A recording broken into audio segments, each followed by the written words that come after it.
Hello, Brad here, just to say we're super proud that the Friday 5pm podcast is sponsored by the Malt Miller, the UK's best home brew store. We use the Malt Miller for all of our homebrew experiments, as well as tapping them up for advice and binging on their awesome YouTube channel all the time. That's why whenever we release a homebrew video, we put a recipe kit live on the Malt Miller, so you can brew with the exact same amazing ingredients that we did. The same ingredients used by pro brewers.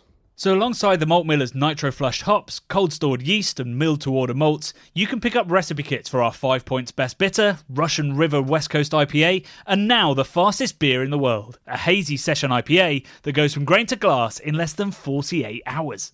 Sign up to their newsletter at tinyurl.com/Malt Miller to get 5% off your first order. With the Malt Miller's amazing customer service and Johnny's 48-hour recipe, you could order the ingredients on a Monday and be drinking the beer by the weekend. Speaking of which, it's Friday. It's 5pm. So enjoy this week's Friday 5pm podcast. Let's talk about beer, Johnny. Let's talk about AVB. Let's talk about Imperial Stouts and Imbibe buyouts of wicked weed. Let's talk about beer. Let's talk about beer. Let's talk about beer. Let's talk about beer. Hello and welcome to episode 8 of The Bubble. This week we've got Colin Gilhespy from Cave Direct, your old boss and my current one. Yeah, so Rob is very careful on what he says. Yeah. Actually, he's not. This is one long word from our sponsor, but I promise you it's incredibly interesting. So Colin Gilhespy, MD of Cave Direct, has been running a specialty beer distribution company in the UK since 1979. So when it comes to getting context over the beer industry and over life in general, he's very worthy of listening to. Yeah, it's something that both of us had kind of discussed and wanted to do, but didn't want to make it seem like we're doing it for the sake of it. But we both know Colin so well and know how interesting he is and the story is. And I suppose for us, everything we talk about in craft beer terms is so short. And to hear a little bit about the history of where it was before, 2009 or whatever date you want to put on it, when the revolution began in the UK. He was there 20 years before that. Yeah. He'd been trying to instigate a little revolution himself since about 84 with brilliant Belgian beer. So he was bringing in Cantillon, Bone, Duvel, and loads of myriad brands that are now dead. Riva Pils, that classic. Number one. For decades and decades before the UK really knew what Belgium could produce and what it itself as a country could produce outside of some really lovely traditional cask ale. So nobody's really done more for Belgian beer than Colin in the UK. When you say, do you want a medal? He literally has the medal for what he's done for Belgian beer. I mean, speciality beer-wise, there's no one who comes close, really. Absolutely. It is a very young industry that we're all in this sort of revolution, but he was there in the early days. Before we get started, a quick notice of an awesome party that's happening, Rob. Yeah, so as we mentioned in this, that Cave Direct turned 40 years old this year.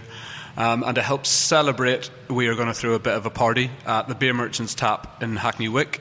So on the 14th and 15th of June, we have invited down all the breweries we work with, old and young, not Riva Pils, but a lot of other Lambic producers, Belgian producers, Scandi guys, we've got Americans, we've got all the great guys from the UK. So we're having a big party. All of them will be pouring. There'll even be a lambic bar. So it's going to be really special. So if you want to come along, go on to beermerchants.com. You can get some tickets for the sessions. There'll be 3 sessions in total. And it'll be a good few days of beers and laughs. Yeah. So, links in the description for this podcast, and obviously you can just go to our sponsor, beermerchants.com. So here it is, episode 8 with Colin Gilhespy from Cave Direct. I love that stuff. Been drinking it for years. Drinking it for years. Drinking it for years. Drinking it for years. I moved there recently, decided to add more hops to it. You know, I heard they recently decided to add more hops to it. Shake it, yeah. So welcome, Colin, to the bubble. Thank you. We're sat in your pub. Thanks for inviting me. Yeah. I think we mainly wanted to get you in today to talk about the sort of history of beer, because you've been in the game for quite a long time in the specialty beer market. But most of the companies we talk about and the breweries we know and love are like 5 years old. Yep. 6 years old, maybe 10 years old. But you started it all back in 1979 when the market was probably very, very different. Very different indeed, yes. So how did you get into it? Well, my father started the business in 1979 and I joined in 1981. Dad had started a business at the age of 53. He got a redundancy from his last job, decided to tour Europe and buy interesting wines. He also had an interest in beer, and my mum coming from Belgium, that's what also got us interested in the beer side of things, and this wonderful world of Belgian beer was discovered sort of in 1981, 1982. We then opened a shop in 1984 and we put some of these beers in the shop, and we soon realised that there were sort of 650 breweries in Belgium, a population of 10 million people, monks making beer and all that kind of thing, which we didn't, like most people you think, oh yeah, and then we discovered there actually were monks making beer. So it became very, very interesting. Do you know what type of brands were you working with? Well, what was number one? Well, number one's probably no. I will say Rochefort 10, but What was the first beer? What were you drinking? The first beer, to be honest with you, was a Pilsner, a Riva Pils, which is a little brewery in the Flanders, family-owned brewery.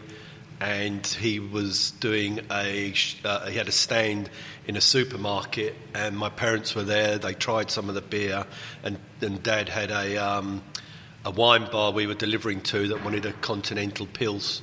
So we liked this Riva Pils, and we started bringing that into the country, but also discovered then that they actually owned Leafman's as well, this little brewery. So that became very interesting, and my dad was just amazed with the Leafman's Framboise, the champagne cork, paper wrap bottle, and when you pop the cork, the actual quality of the liquid sort of was kind of really got us started in a way. It was then we knew that these beers were a little bit different to what we were used to.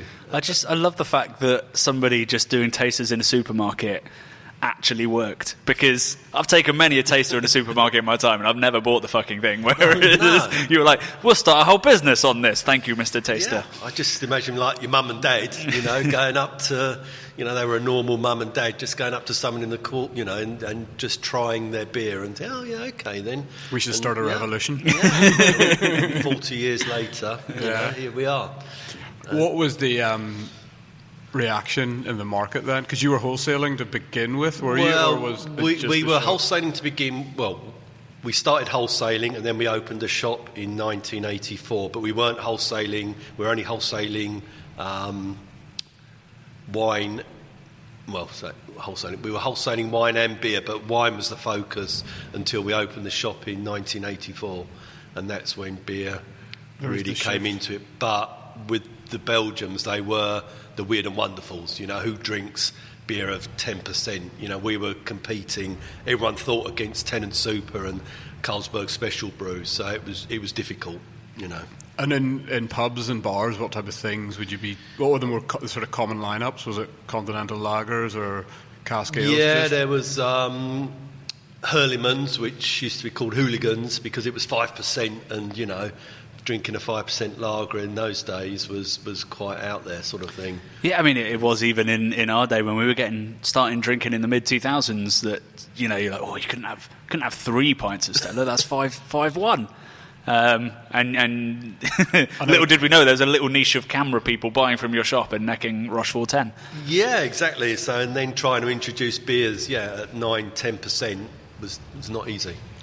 And to your knowledge, was there anyone else really doing specialty beers in the country? There were Clays in Yorkshire. Yeah. They were doing a little bit, and there was us, and that was it really, just the two of us. Yeah.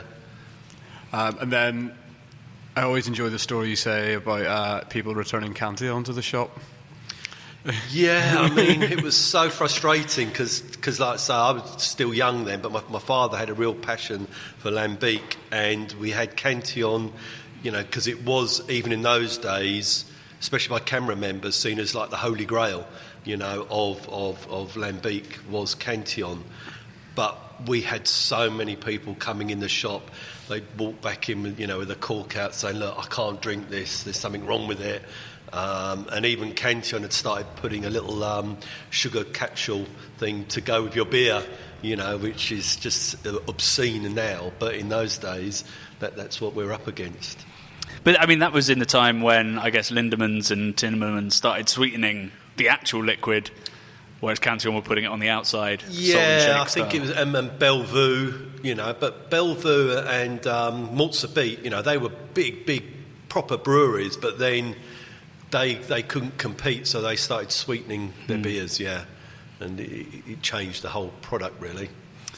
So it's, even though lots of people were returning Cantillon, I guess even at the point of sale you were going, just so you know, but they were still like, whoo, that is more sour, more extreme than I expected. Yeah. They just, they'd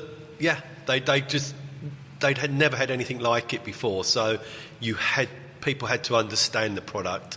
When you sold it to people that just wanted to try it, they thought, there's something wrong with this, and they'd bring it back. I said, no, it's supposed to taste like that. Yeah.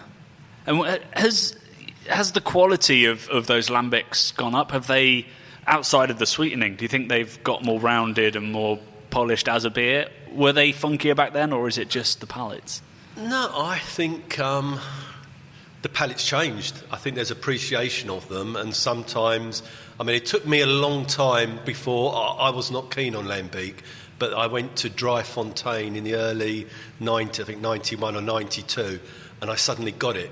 I went there, the smell, and then when I tasted it, it tasted different. It was, and I really got into it since then. I love them, but I did struggle before then, so I can understand why people do struggle with them. But perhaps they have become a bit more rounded. I don't know, but because I'm so used to them now, it's. Yeah, it's like when you see your nephew every now and then and he's shot up. You don't have that point of reference, like you've seen it slowly change slowly. over 30 years. Yeah. And I like Boone Mariage Parfait is, one of my favourite beers. I love that beer. Again, an 8%er, so it's no problem. Sipping beer. Yeah. Colin does have a bit of a penchant for strong beers. So much so he named his dog Rochefort. Yeah, I've had a Rochefort. I've had a Chimay. What kind of dogs are these? Ridgebacks. Ridgeback, right, okay. So they're big, strong dogs. But, yeah. It's not a Chihuahua you've named. Not a Chihuahua, no. Named Golden Drac. How's that for beer passion, though? Yeah. I had a mate who named his dog Stella after the beer, and I never quite approved of that one. It was a Staffy as well, so it's just like you're just setting it up to be ridiculed. So you started off in wine. You opened the shop in '84. What made you switch predominantly to beer? I think just the beer got so much more interesting, and we discovered this world of beer, and we just thought, people have got to find out about this. This is incredible. So that's kind of what's always driven us. It's just wonderful beer, and it's beer as people didn't know, it was different. So. How quickly did it have an effect? How quickly were they as wowed as you? Did you see growth quite quickly? Not really, no. It's a long. People could appreciate them, I think, but perhaps they didn't know how to drink them, where to drink them. we've got a culture, we're a pint culture. So to introduce these beers in these sort of fancy glasses, sipping beers, was quite... Yeah, we only pop a cork on a special occasion, I guess, whereas Lambic is, some of them are special occasion beers, but some of them are just like... Every day. Just goes, yeah. It's what you drink in Brussels. It's the champagne of Brussels. Yeah. And then were you delivering mainly into sort of London from Kent? Was that where your most of it was into London. The other thing was that nearly all the beer we did was in returnable crates. Yeah. So that was quite novel as well. But so we were delivering into London mainly. Yeah. And you were the main supplier for Belgo, which, when it started, was a uber trendy place. Yeah. It's, most of our customers, trade customers to begin with, were either big camera pubs or camera festivals. Did a lot of camera festivals. But then these two, an Anglo-Belgian and a French-Canadian guy, turned up in Camden, opening this little Belgian restaurant called Belgo. 60-seater restaurant, and we actually read about it, and so my father went there, introduced himself, and they started, but they only had 20 Belgian beers. We're really struggling to get the beers in, and that's where it kind of started, and we were increasing, because we had them in our shop. They then went to the famously 101 beers, which then was just that was way out of it. But that was an interesting clash, because you had the camera, very traditional, then you had these young guys, trendy guys. The restaurant was fantastic, but the design was great, very different from that camera crowd, and that also made it very interesting, because you had two sets of types of on either side, and yet they both loved the product. And that's when you knew perhaps you have got something that would interest a lot of people. You said that people were travelling from New York, like far-flung places, to go to Belgo. Yeah, which I find mental, because it's kind of like one of the first examples of kind of fetishization of beer, in that they fly into Belgo in London, but they could have flown to Belgium all their lives and had this similar, like the beers and the food.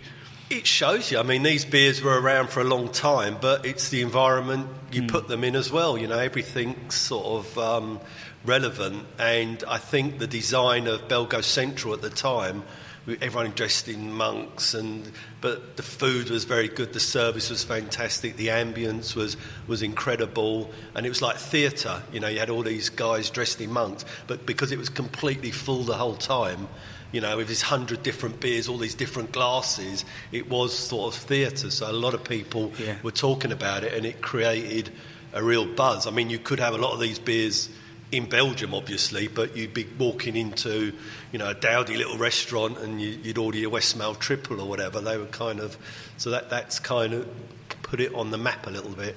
Yeah. Out of the 20 beers can you give examples of some of the 20 beers Belgo were stocking before you? What brands were they dealing with? They would have had the Trappist range, and do you know where they got that from? They would have perhaps a wholesaler in Belgium, and just trying to bring it in, but it was a nightmare for them, because they couldn't work the customs and everything, so they were struggling. And they also had Leafman's Framboise on draft as well, so we got that in for them. I'm not quite sure what lager they were selling. I think Bell Pils, which is a brand from Duvel. I'm not sure if they do that anymore. I don't think so. Yeah. And was that a real sort of changing in the tides for Cave Direct then, as far as less focus maybe on the shop and a more of a shift towards... Yeah, well, that's when we started to go more into wholesale, and I think Belgo opened 91, 92, something like that, and we closed the shop or sold the shop in 98, something like that. So it was the beginning of the end for the shop, and us moving more into wholesale with beer, and we slowly stopping the wine as well. And did you notice an uptake and a lot more interest, or was that quite a slow process as well? It was a slow process, but because Belgo had such a name, they ended up with sort of about 10 restaurants around London, They franchised one in New York. They franchised one in Dublin. I mean, we had a little warehouse in Dublin. I used to go over there once a month and take the beer there. They also franchised in Jersey, of all places. You have a warehouse there? Yeah. You had a warehouse there as well? We had a little warehouse there, so we've always been... So you had one warehouse servicing one restaurant? Yeah. Yeah, 100 different beers going there, and Wow. that was not... But I've always had an interest in the logistics side of the business, so... So it was like a challenge for you, you're like... A real challenge, Right. yeah, it was a real challenge, and it was, it was a passion as well, so, whether we made any money or not is another thing, but it was interesting. But the good thing about Belgo was it was very well run at the beginning. The staff were very knowledgeable, and what it created, because it was, it created all these people that were learning about beer who actually worked there. So as they stayed in the trade and they went to other restaurants, we used to get a lot of calls saying, I've just joined this restaurant, this bar, and I used to work in Belgo, and we had this beer, can you get it for us? So that's kind of how it, that really helped us. And then when did you start becoming aware of the big C word, craft beer? I hated that word. We were speciality beer or Belgian beer. Craft was too Americanised for me. I felt uncomfortable with it. I don't know what I feel about it now, but I did get used to it, and I understood, and it was a good word at the time, and to some extent it still is now, although it's obviously misused because craft has become so popular. But being with our sort of our Belgian beer background, I was saying to Johnny earlier, we think the Belgians showed kind of the world what could be done with beer. I'm not going to say, they do the best beer, but they did show what could be done with beer. And I think the Americans really took that on board because they'd never a culture of their own. We had a culture in the UK, cask ale was our culture, and we didn't really want to mess around with that too much. So all these Belgian beers went over to America. The Americans started, this Arrogant Bastard and Fat Tire, all these brands, and they started filtering their way into the UK, and that kind of kick-started the UK sort of and this is where craft came into it. But when did you start noticing it or becoming aware of craft beer or people discussing it, or? I suppose 9-10 years ago, was it? Or... Okay, so as recently as that? Yeah. So before that you had Michael Jackson was a big... Yeah, Michael Jackson. I mean, he did the Beer Hunter show on Channel 4 in the early 90s, where he went to all these little Belgian breweries and he was sort of wax lyrical about them, couldn't believe. And then he made his name almost on Belgian beer, and he became revered all around the world. He was on Conan. I watched on YouTube. He was on Conan. Like, that's how big he got in the States, certainly. Like the work he did over there for Belgian beer. Oh yeah, he was revered, and every brewery, Michael Jackson was like a god to them. Because I think he probably kick-started it in the States as well. I think the first time I moved to London, there was an African beer, I think, called Lion. And he'd written a thing on the back of it, but I didn't know who Michael Jackson was, and I was like, why is this dancing man got such an appreciation for strong African beer? It's a different one. Yeah. So, I mean, he did a lot for Belgian beer. I think it's fair to say that you and Cave have. When we were over at Brussels Beer Week, you had a medal, which I immediately wanted. What was that? All right, that was my my knighthood from the Belgian Beer Association. They every year they give out perhaps 12-15 medals around the world for people that have services to the Belgian beer industry, and that's so I got my knighthood. Of the masher. Sir Colin, we should be... something like that. What year was that in? You received the medallion? around 2001, I would have thought, perhaps something like that. So I've got another 20 years under my belt to try. No, it's a very special thing. Yeah, I'm very proud of it. But do you get perks, or are there socials where you meet other? No, the only perk you get is the Belgian beer weekend. You're allowed, to drink for free. Oh right, you sort of flash your medal. Flash your medal, yeah. And people look at you and take pictures of you and that sort of thing. So and beautiful if you call Belgian that a women perk, flock to you. yeah. Probably more likely Belgian beer nerds and brewers. Belgian men. So that medal that's for services to Belgian beer, and that's people all around the world. So Belgium knows that it has this amazing culture, but they want to push it out there as well, be a bit evangelical. Yeah, I think everyone that knows Belgium very well is their products are fantastic, but they don't market them the same way as we do in the UK. In the UK we can get hold of a crap product and spend millions on it and try and make everyone believe it's fantastic, where they just don't do that in Belgium. But they are. I think there's more Michelin-star restaurants per capita in Belgium than anywhere else in the world. That they drink more claret than anyone else in the world. So they like quality. They know what quality is, but perhaps their branding and their advertising is not quite up to. They built a beer industry based on quality, whereas before the craft beer revolution in the UK, beer was built on marketing teams. It didn't really matter what the liquid was, it was how big your budget was and how you could get into people's heads. Whereas it is a lot more humble, I suppose, in Belgium, and they really let the beer speak for itself. No, exactly, yeah. And one thing I notice a lot when I'm over there is the Belgian people, their sort of dislike for InBev and big brands. They feel so passionately for their brands, and they've seen InBev and other big breweries destroy them, and they really dislike them. Whereas I think outside the craft beer community, people don't really know who InBev are, because they're a big giant, but because they don't have an actual brand attached to their name, it just gets lost a little bit. But the Belgians are all very, very aware of who they are and what they've done to their precious brands over the years. You must have seen a couple go. Yeah, early on. We used to have Left, didn't we, which was our biggest brand for a long time, but then that went into sort of mass distribution, and they kind of destroyed that brand. Did Left and Hoegaarden go at the same time? They launched. They bought Hoegaarden, didn't they, from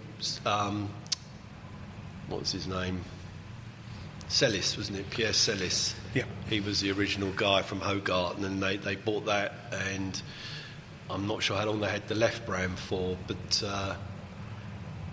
they've not done a good job with them. No, but it's sort of typical. The only thing I will say, we do talk about InBev. Jupiler is still loved in Belgium. That's probably the only brand left from sort of the old InBev days that is revered. That they don't drink Stella but Jupiler is It's still the biggest beer brand in Belgium, I think. Jupiler, but they are they're powerful. Yeah. So everything goes through wholesalers, and they're quite ruthless. It goes through vending machines too. Yeah. Which I remember going to Belgium for the first time and seeing a vending machine with beer, and I was like, this is the land of the... it's Jupiler. Okay. They also changed their name to Belgium during the World Cup, which I thought was a stroke of genius. Did they? So Jupiler cans just said Belgium over it, and obviously they had... you were saying they can't brand themselves, Colin. That's genius. Yeah, that's quite clever, yeah. Back to the C word. So you've been distributing great beer for 25 years, I think, by the time Colonel opened. Yeah. Meantime was kind of flying at that point, kind of crashed afterwards. What did you think of the American influenced beer that was being made here? The very hoppy, the IPAs and pales, because obviously it's very different from the Belgian background you had. Yeah, it took me a while because I was sort of convinced they were unbalanced and not well-rounded. It's kind of... You were probably right, to be fair. Yeah, to begin with. So once you have these thoughts in, it's quite hard. But slowly, I mean, you can get the beers being produced of quite a high quality. What was the first sort of break-off from Belgium, I suppose, in the portfolio? I suppose it was when Phil Lowry started working for us.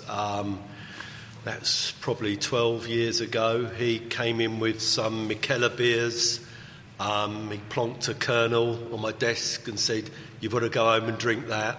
So I did go home and drink that and was blown away, actually. So I've got a real fondness for, always have had, for kernel beers. And Mikkeller, we had Beer Geek breakfast with coffee in it, and it was fantastic. So, yeah, I think it was then I finally realised that other people could make very good beer as well. And you must have picked up Meantime quite early on as well, did you? Yeah, Meantime. I mean, we were delivering to his bar in Ashford. He had a range of Belgian beers in there before he opened up in... Is that Alistair Hook? Yeah, Alistair Hook, yep. So, yeah, So when he opened there, we took some of his beers in, but it was kind of more of because it was kind of local, not that I'm not going to say I wasn't impressed with them or whatever, but we just put them into our portfolio because it kind of felt like the right thing to do. Yeah, and there couldn't have been many other options for local beers at the time? No, exactly, no. But were people demanding local beer back then? No. They wanted exotic I think, European lagers. Well... And then Belgian beer, obviously. And cask, they were, they were still stuck in this sort of cask is the purest beer, and you had all your lagers, but then cask was sort of, the beer. And then it sort of grew and grew after the craft beer then I movement. think, there was the interest in beer started to, there's been a revolution the last 8 or 9 years, and the interest in beer is just phenomenal. So we've been very well positioned. We've always realised how complex beer can be. So to recognise that and respect that, the people that we've employed or work with us have always had that passion of how beer is made and what beer is. So I think that's really helped us and given us a respect that, we try and, we know what we're talking about. Yeah. Whereas so many people have jumped on the bandwagon and, don't know what they're talking about. So who was the first... So we talked about, was it Riva Pils? Riva. Delirium you've been with for...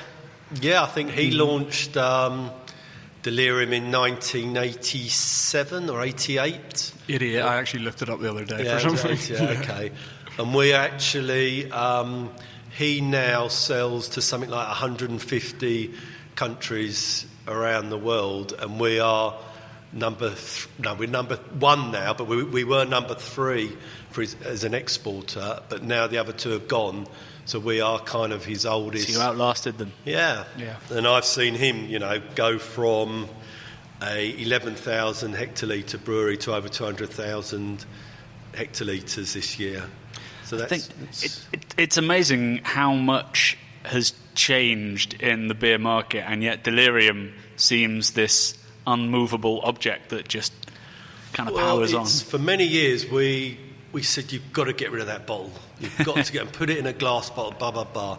But in the end, it's the bottle that's made it recognisable. Yeah. So, even he does very well in the States as well, as a lot of Belgians now are suffering because, drink local and the quality of the home beers is improved so much. It's hard for them, but so... It's one of those brands, like you still see... I remember we did a consumer shirt, I think it was Taste of Christmas, and so you'd have all these people that weren't really into beer come up to the stand looking for a beer, and they would all go straight for the Delirium. Yeah. And granted, it would be mostly people going, oh, that gets you fucked up. But every now and then there was somebody who would just point at it and go, it's the Pink Elephant beer, we love that. And it doesn't happen with any other brand I'm really aware of. Maybe Gamma Ray, you get some people who just completely removed from the bubble that know what it is. But Yeah. And the knock-on effect as well, like you could put it in a bar and they don't sell any for 5 days, and then one person gets a Delirium and all of a sudden there's like 10 people in the bar drinking. It's like, oh, they've got Delirium on, and it's just recognisable. And if you go to Belgium, you can't miss it. It's everywhere, and Alain's done a very good job of making it very obvious. And if there's a space on a piece of plastic to put a pink elephant on it, he's definitely done it. So. Over those 40 years, what have been your favourite brands that, well, hopefully still going? What beers do you still turn to after 4 years of doing it? Well, I mean, Rochefort 10 is always, I've always enjoyed a Rochefort 10 at the right time. Yeah, if it's out of stock on beer merchants, it's probably it's not out of stock in my garage. I don't want to say it, but Orval, the only reason I don't want to say it is because we can't get enough of it. And but that is the one product whenever, I always remember in the early years, every brewery I visited, every brewer would comment on Orval and the quality of Orval. And I love the uniqueness of that. I mean, that is the same bottle, the same glass since 1926. I've been to the brewery and he's got the glass from 1920, and it's the same. Yeah, it's an amazing museum. You can wander around. Yeah, but in true, they will not increase production. They're on 57, 58,000 hectolitres. I think they grow up like between 0.5 and 1.5. Yeah, and they make year, a decision. And some years they don't do anything. And is that just efficiency? They're not building anything. They're just like managed to squeeze an extra 1% out of their beer that year. I really don't. I know it means they only employ one salesman, so he's a busy man. Our allocation hasn't changed in a very long we've time, got has a it? tiny bit more, but we struggle with an allocation. So, and it's funny because obviously the popularity of that beer has just gone through the roof. Because I think even like biggest craft beer nerds, biggest Belgian beer nerds, like, as you said, everyone has this appreciation for that beer, and I mean, we get a pallet in and it's gone within 2 days, and then we need to wait till the next month. It's just amazing considering like there's so many firsts in that beer. Like first, it's kind of the wrong colour for most Belgian beers. It's this orangey thing. Then it's dry hopped. It's bretted. It's a pale ale at heart as well. I remember being in Belgium. I think it was you and I were in a hotel, and we got Orval, and it was like less than 2 months old. Yeah, and I was like, "This is a different beer." Totally, it's like marmalade, isn't it? Yeah. And that's another magic thing about the beer. It's marmalade, then it's I don't know, like a farmyard, and then it goes caramelly and funky towards like 2 or 3 years. It's just this. It's like there's a different world, a little universe inside that bottle that's constantly evolving. I know for years we've been trying to keep various vintages so we can try them against each other, but it never seems to work. Always goes missing. Well, we did on the Craft Beer channel. We did a vertical because we did manage to save some in Beer Merchant. So while I was still with you guys, I think we did 1, 3, and 5 years. Wow. Yeah, the 5 was. Why didn't you invite me? Because there were only one bottle of each, I think. The 5 year was actually not very good, but the 1 and 3 were stellar. But the level of oxidation after 5 years. Sorry, the other, bad use of that particular word. Stella with an R. But yeah, I mean, aging Orval is tricky. It's easier with an Imperial Stout. Yeah. And then there's the Lambics. So, I mean, I'm a big fan of Boone. I know Cantillon's the Holy Grail, but I know Frank Boone and his passion as well, and to go to his brewery is fantastic to see. And he's got his son there as well now, Carl, who's taken over the mantle. So that and Mariage Parfait to me, that's the pinnacle to me. Yeah, so. I think that is my favourite gears. It's tough though. When you do a blind taste test, I pick a different one each time. Yeah. I'm an Armand Gaston type of guy. Yeah, right. Yep. yeah. I mean, that's been so. You worked with Driefontein in like early 90s. Yeah, when they just started. Well, I don't know when they started, but they weren't what they are now. So. Yeah, I mean, today they're just. I don't know where that money's come from, but it is a giant, It like is Willy unbelievable. Wonka-esque. It also feels like you're in like the coolest part of East London when you're in the tap room, even though you're just like in the middle of nowhere and outside Brussels. Yeah, like it's all those trendy LED filament light bulbs and a record. angular furniture. A record It's got player. a record yeah, player. yeah. Belgian beer's been a long way ahead of the curve the whole time. It probably still is, unless we're talking about hoppy beer. What kind of lessons do you think that we can learn from the way that the Belgian market has developed? Because they've had their highs, they've had their lows where the Lambics had to start sweetening their beer to survive and stuff. They've had huge consolidation where breweries have sold out, breweries have gone bust.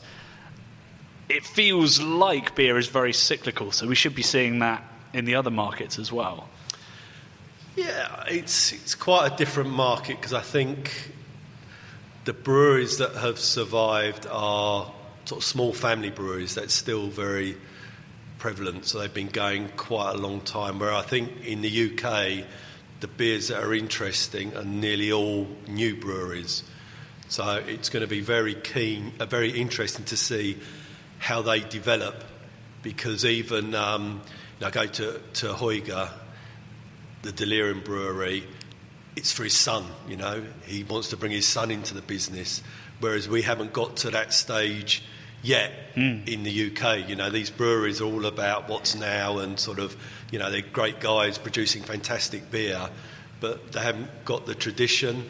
So that's going to be interesting to see how our tradition now develops with these smaller brands and breweries. So see if we will generate family businesses. Yeah, generate or however they develop. Whether it's hard with family because that it's a big gap, isn't it, to bring a child into the business. So when you're a young person starting a brewery, but that'll be interesting how it develops.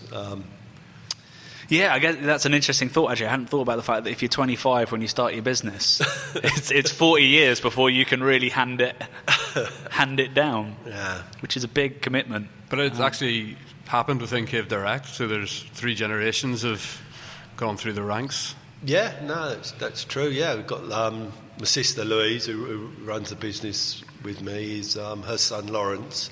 He's now been involved for 7 years, and he's learning all the ropes. He's very much involved with done everything. all the jobs as well. Yeah, he's done all the from jobs. driver's mate to packing boxes. Yeah. Which is what you did as well when you started, I guess. You started off driving the I was lorry. just a driver. Yeah.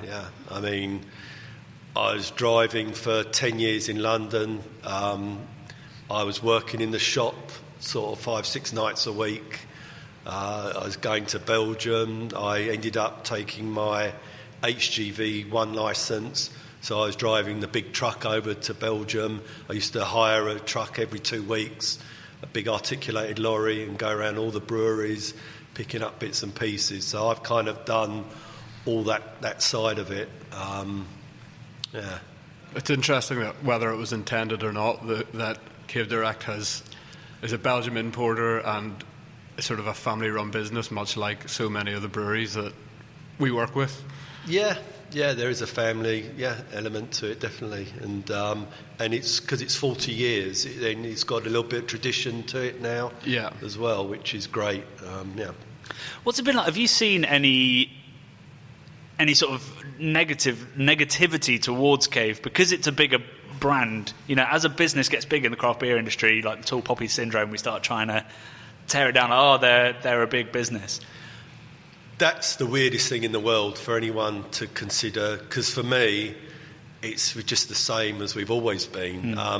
We've got more people, but we're kind of the same. And I don't know, it's only now we're approaching this 40 years.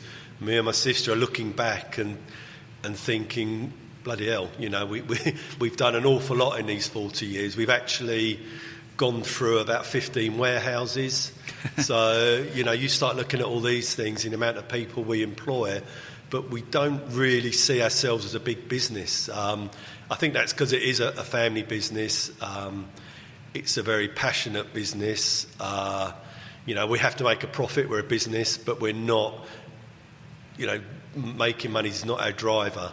So in that sense, we don't necessarily feel like a big business. And it makes me chuckle when people talk of us like that because, yeah. I still get people getting surprised that we sell things other than Belgian beer. You're like, whoa, you haven't been paying attention for 10 years. Yeah, that is super weird. No, I mean, that's why I like to say that Belgium helped to show people what could be done with beer.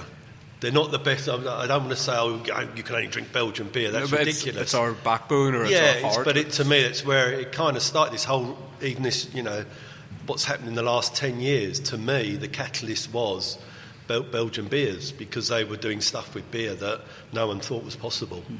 I mean, it's interesting you say that. So there are lots of American brewers that say that, but a lot of the guys that I've spoken to over in America talk about cask ale as well in the same reverential terms that they do Belgian beer, which is why there's so many awful ESBs on keg in America. Yeah, and I'd love to have been, in the UK 60, 70 years ago and have had porters and everything. I mean, that would have been very interesting to see the beer we were producing then. So we have a rich history of producing fantastic beer, but I think it just went all over to cask in the end, and that kind of just took over. The whole sentiment behind good beer was cask in this country. Growing up, it had to be cask. Nothing else was better than cask, which is not true. So, I mean, there's still people claiming that, but they're the minority now. As people realise that the format doesn't really have anything to do with the brewing quality. Yeah. So, big question. What do you think the sort of future holds for beer? The future's fantastic because now everyone who drinks beer wants flavour. They know what they're drinking. They're not going to drink rubbish anymore. It's kind of like wine was 30 years ago and everyone used to drink just Liebfra milk or a Suave or something. Now everyone's got their favourite grape varieties and they'll spend a lot of money on or whatever. Wine's kind of grown up and beers to me is going to be the same thing. So there'll always be room for quality beer and the interest is just continue to grow, I think. So I think the future's very bright. There are an awful lot of brands around, I admit that, and a lot of good beer around, so that might be the biggest problem. But the interest in beer is definitely here to stay.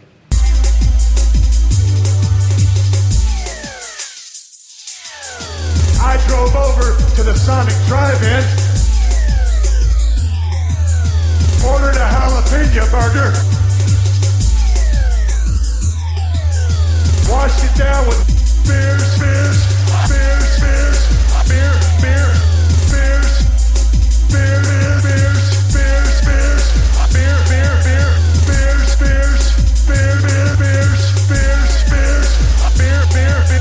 I said, Stone Cold, why have one when you can have them both?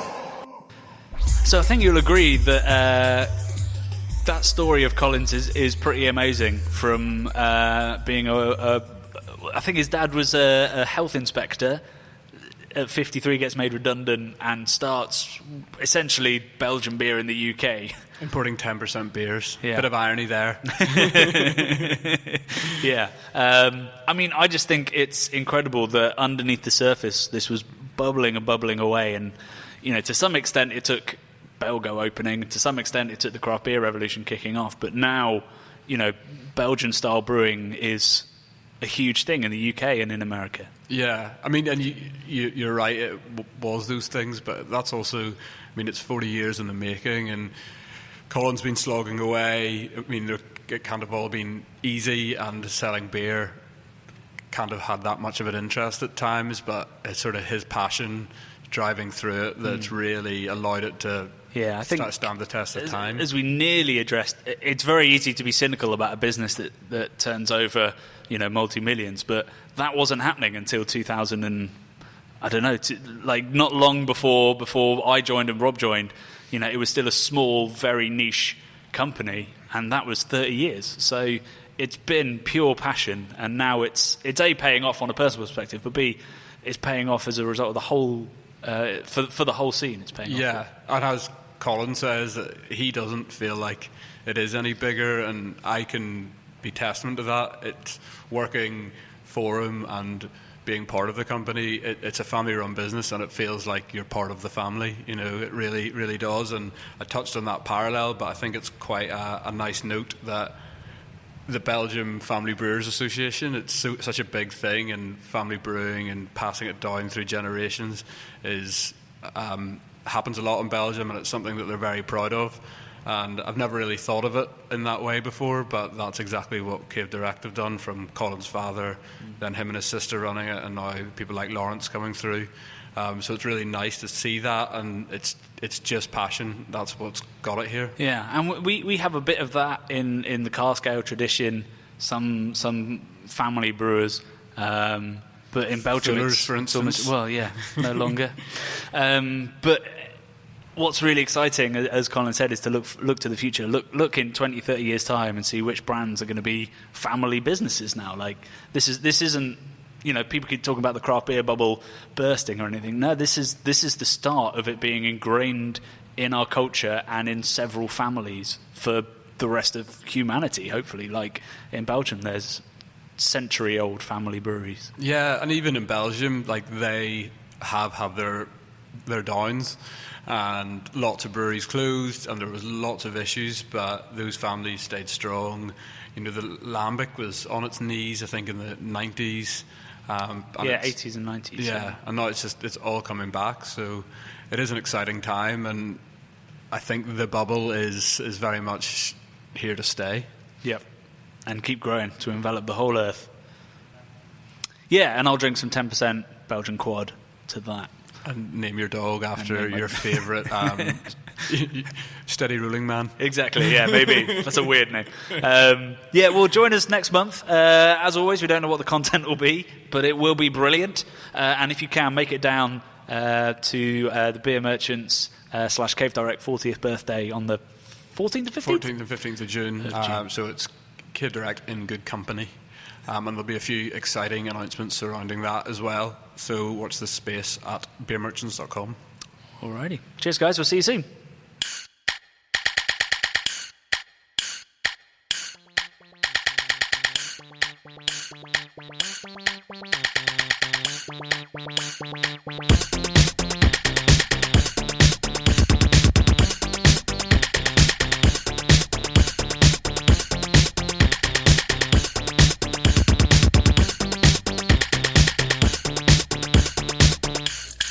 Oh, I think it's got a yeast infection.